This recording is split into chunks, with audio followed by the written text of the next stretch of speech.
Hey guys, Mr. Dolan here with another video for you guys for unique learning. This video is going to cover this week's reading that you guys have for unique learning.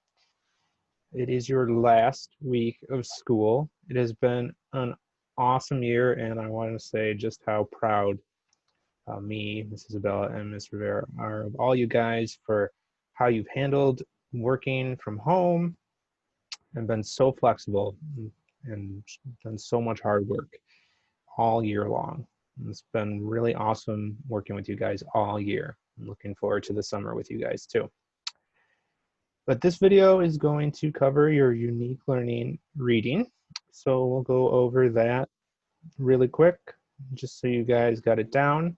Again, if you want to use some different ways of reading this chapter, you can say always watch this video one day and I'll read it to you. You can have Unique read it to you, and you can read it out loud one day too if you want. So there are plenty of different ways to keep the reading fresh every day. That way it's still in your mind, so when the comprehension questions come, you don't have to go back to the reading maybe for every question, but you always can do that as well. So let's get started. I'll share my screen with you guys and we'll get going. So your unique learning is probably going to look like this. It might not have the comprehension questions if you're watching this on Monday or Tuesday, but otherwise it should look like this. We're going to read chapter 5. So we've been talking a lot about genes and DNA and how we're so much alike our different family members. And we're going to kind of continue a similar theme today. This is just with DNA in plants and animals. So we're no longer talking about DNA and genes in humans. We're going to go over a little bit about DNA in plants and animals. So let's get started. All right, so I'll read the passages out loud with you guys, and then we'll kind of just go over the comprehension questions a little bit so you guys got it down. Josh likes that he got his genes from his parents. He likes looking and acting like his parents and sister. He also likes being different from them in certain ways. He likes being an individual. So how does Josh feel about being like his family? He seems to like it. It's pretty cool that we share so much different things with our different family members. And we have things that also make us different and unique. So it's pretty cool that Josh thinks it's pretty cool that he's got a lot of similar traits as his family members and his parents. It's getting late. Josh needs to feed his dog. Josh looks at his dog, Sage. She is a small dog with brown fur. She has brown eyes. Josh and Sage like to play fetch with a ball. Sage can run fast after the ball. So what traits does Josh's dog have? So it sounds like Josh's dog is small. She has brown hair and brown eyes. And where do we think Josh's dog got that from? Let's find out. Sage just had 3 puppies. Josh wonders if dogs are like people. Does Sage have DNA? Did the puppies inherit genes from Sage? Do they look like her? Do they act like her? So do you guys think that Sage is going to have, or Sage's puppies are going to have similar traits as her? If Sage is their mom? I think that, we've been studying a lot about how we share similar traits with our parents. So do animals have the same kind of, does it happen with animals too that we share different traits? They share different traits with their children. Let's find out. Josh asks his dad, do dogs have DNA like people? Yes, animals and plants have DNA. They have genes that tell what the dog will look like. Josh thinks that's cool. He wants to learn more. So what tells what a dog will look like? Well, just like with human beings, it's just in their DNA. So they end up sharing similar traits as their parents.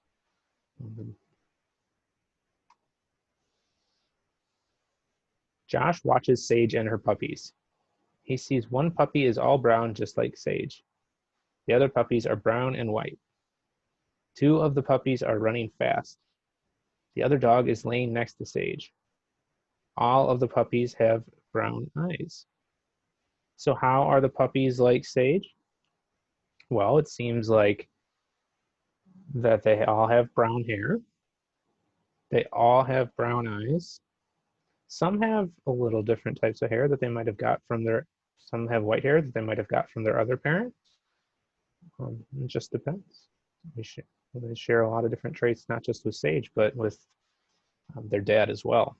So we don't know what their dad looks like from the story, but they also notice that they're running fast. So and we know Sage likes to run fast, so they're very active dogs. It's another trait they share with their dad or their mom. That's pretty cool. Sage and her puppies are all alike because they share many of the same genes, but they do not share all of the same genes. So why do Sage and her puppies look similar? Well, it's because they share the same genes. They're the same family. So they have a lot of different traits, just like we have different traits that we share with our parents. So do plants and animals. Josh looks around the garden. He sees many different types of plants. He sees pea plants that are short with round leaves. He sees corn plants that have tall stems with long leaves. The plants look different because of their DNA. If all of the plants in the garden had the same DNA, they would all be the same plants. So why do plants look different? Well, just the same reason that, animals might look the same, humans might look the same.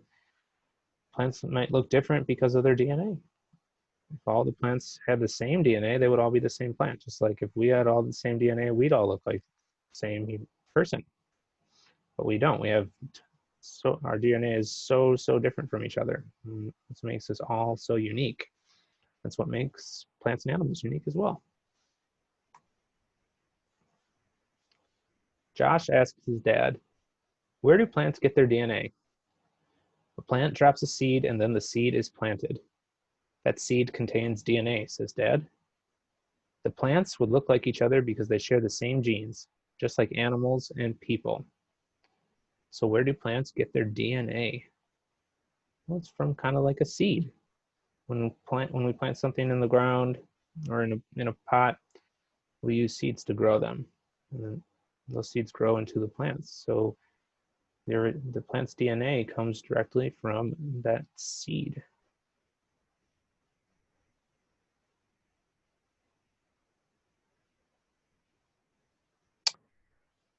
And that's the reading for this week.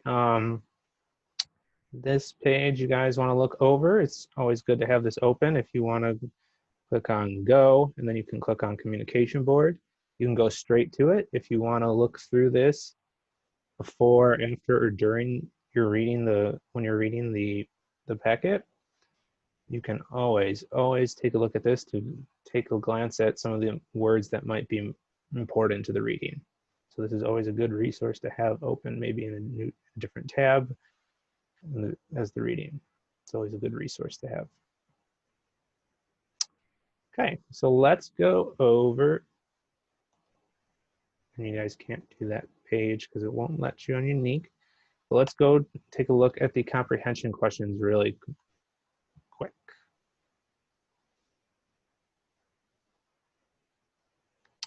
So pretty similar to how our comprehension questions usually look in our reading. Again, it follows the same kind of problems, or same kind of questions. If you need to open the chapter, you can always click up here to see chapter, and that'll open it up in a new tab. So like you're used to, it'll have Sage is a small brown, and then you'll choose one of these words that you think is correct. I'm just going to put a random word in so that it'll let me go to the next page. But same thing with every problem. You'll just pick which word you think is correct. You guys will have different answers than me.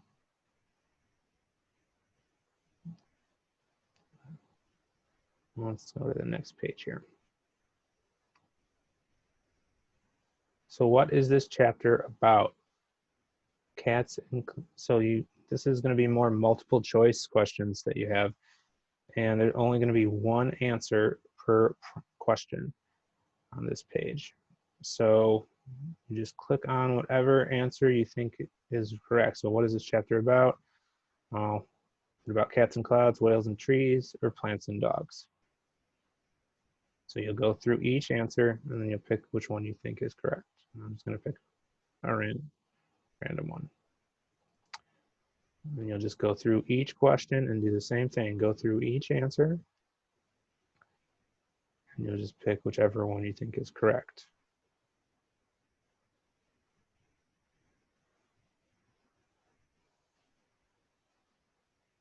Okay, and this is more fill in the blank, so you won't have multiple choice, you won't have options to choose from, so this might be a good page to go back and use the reading for, so you can kind of refresh yourself, because these might be a little harder to remember than if you have the words right in front of you to choose from. So Josh likes being like his parents and blank. So you go back, find what Josh likes, and write it in. Again, my answers are not correct, so just keep that in mind.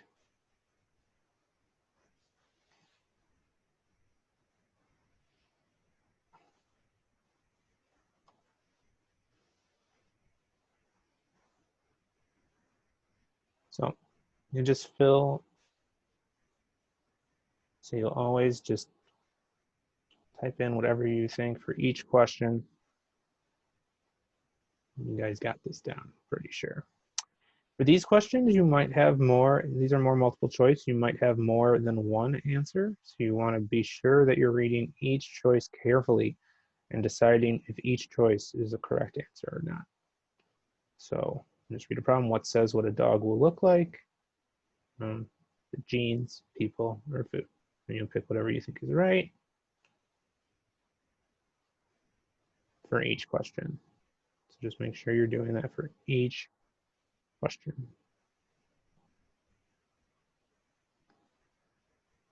Then here you'll just go through the story and fill this out. So what's the main idea of the story? What, just a good idea or a good way to find that out is to start at the beginning. What is this story about? You can almost always get a good idea of what a story is about just by looking at the title. And in the beginning, an important point that happened in the beginning, something that you think is important from the beginning, something you think is important in the middle of the chapter, and something you think is important at the end of the chapter. And then what you think is most important to know about this chapter. So what is this chapter's main idea? What is the story talking about?